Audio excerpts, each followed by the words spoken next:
Okay. All right. You ready? Hello, everybody.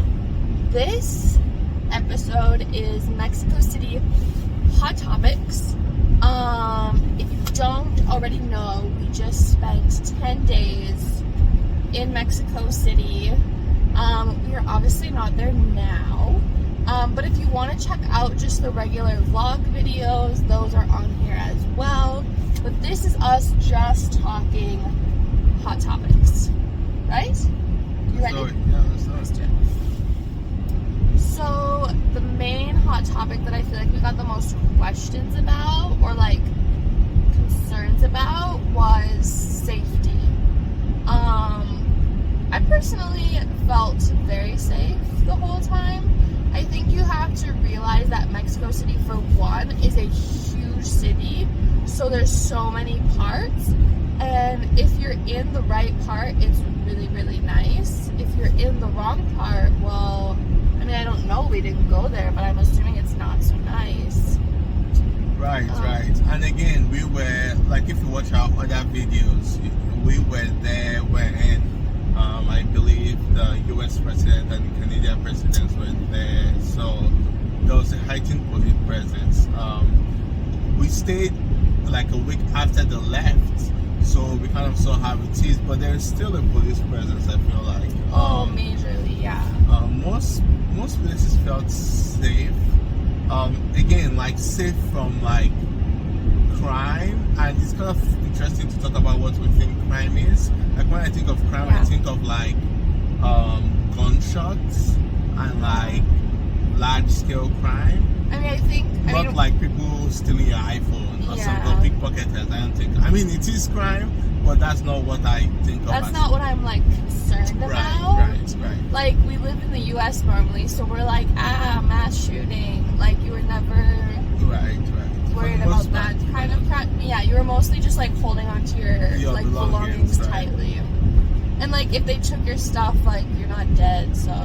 I mean, but it's the same thing as in almost every major US city, right? If you're not holding your stuff closely, I mean, someone will steal it. So just what it is. But this is a city of 20 million people, and over 20 million people, and I don't know of any US city that's that big. Please correct me. I'm thinking maybe San Fran, but I don't think anywhere is that big. So it's massive. So all that being said, there was a whole lot of police presence, more than what I guess like we are used to. And I think what we figured out by the end of the trip is that police cars just drive with their lights on. That's their baseline. We were always like, what crime are they going to? No, I think they actually just drive with their lights on, and then when they want to like stop somebody, they put on their siren or they like talk over a speaker. Right. Yeah. That was kind of different and interesting too, because usually here we wait for the lights. That's how you know you're being pulled. Yeah. So maybe that made it feel like there's more police presence because you noticed them more. Right, because of the flashing strobe lights. Yeah, that probably. But there was even like police officers just like all on the street, and the light came back.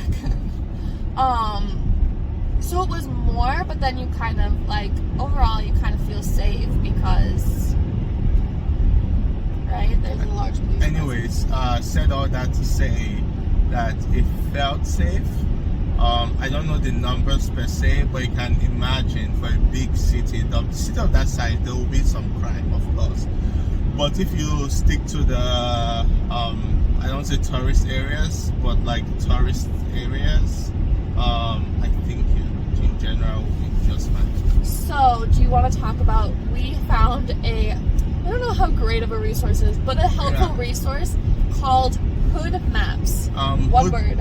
Hoodmaps. Hoodmaps will be linked at the bottom of this video. But shout out to our guy Cash Money for the referral. So essentially, Hoodmap is a crowdsourced map that tells you what happens in every part of the city. So for example, it's not available for all cities, All big cities. But most big cities, even Fargo, North Dakota has its own thing, and Fargo has 200,000 people plus or minus. So it basically tells you each area of town and what happens. And for example, an area of town will be like say goodbye to your iPhone, right? Yeah. It just means that. And then another one was say goodbye to your organs. Right. So like in general, helps you know where to avoid and where to stay at. Yeah, and it's color coded, so it'll color code. This is the touristy area. This is the hip area. This is the rich area. This is the hood. Or where the normies live, like or the tech people live. It's kind of very interesting. It's actually funny just to go search cities that you've been to before. Or you've lived in and say, this is where I live. But I think it was actually helpful because it told you which neighborhoods were good that you could just go walk around in, which ones you probably don't want to just go walk around in, and other ones where you're like, during the day it's fine, maybe not at night, you know? And I feel like if you travel to cities like we do, oh yeah, I'm going to use it way more. Right, it will just help you have a general orientation of the city. And kind of decide where you want to stay. Right, exactly. Because like where to put your hotel in, like where to just help you figure out where to go, I feel like. It's very helpful. Yeah, I agree. think. But who actually writes this stuff, I have no idea. They're very funny people. Yes, and I want to get on the back end of it so I could add my own 2 cents. That would be great, actually. If they're watching, hey, there's some money. Find us. We will have such good input. Shoot me a message, an email. I would love to add. We would love to add our 2 cents to this. Whoa. Okay, the sun is back. The next thing we want to talk about is the neighborhoods. So we stayed in kind of amongst 3 different neighborhoods, and they're kind of the 3 nicest neighborhoods. The first one is it called Polanco? Polanco, I believe. That's the rich Americans neighborhood. Well, there are lots of. It's also the financial district, I believe. That's what Hoodmaps said. Yeah, that's what Hoodmaps. But it's definitely where we saw a lot of. We met a lot of Americans there that were there for business, and that's kind of what a large amount of the population is. But it was probably the wealthiest neighborhood. It felt like it anyways. Polanco. Yeah. And that's just northeast of downtown area. Also, if you ever go to Polanco, if you stay in Polanco, Mexico City, please pre-book, reserve a place to eat at what they call that? Pujo's. Pujo. It's an aspiring Michelin star restaurant.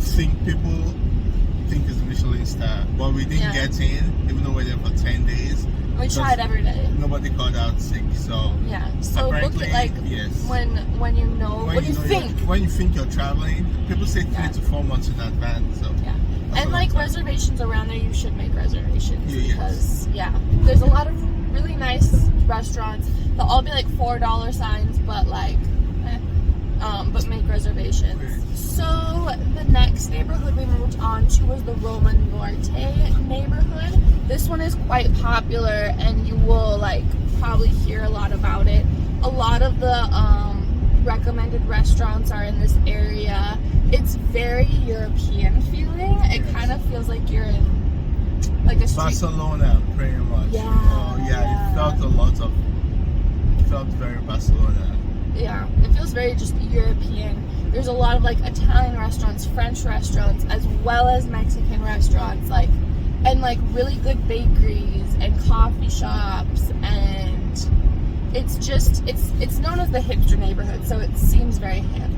The ratio of people holding laptops are very high. That's how you know. Yeah, and their outfits were all very chic. Very chic. Or hipster. Hipster.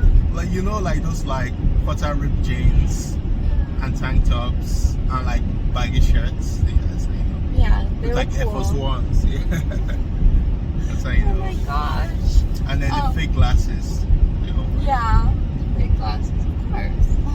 Anyways.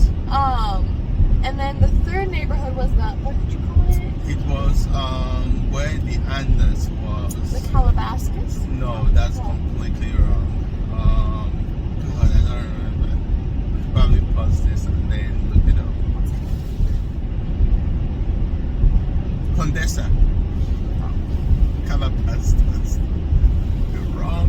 When I think about Condesa, I think of garden. I don't know why that comes to my mind. If you look at the aerial view of the city, it just seems like metal, concrete structures and then a green part of the city. Like Trisha was saying, it feels very local. Lots of people with families and kids running around. Well, the guy at the hotel said that they tried to make this neighborhood feel more like Cancun or like the coastal town, so it's very like tropical and green. I remember he said that. That's right, yeah. So those are the three: Polanco, Roma Norte, And Condesa. not Calabasas. No. That's California. But it was very. I'll start over.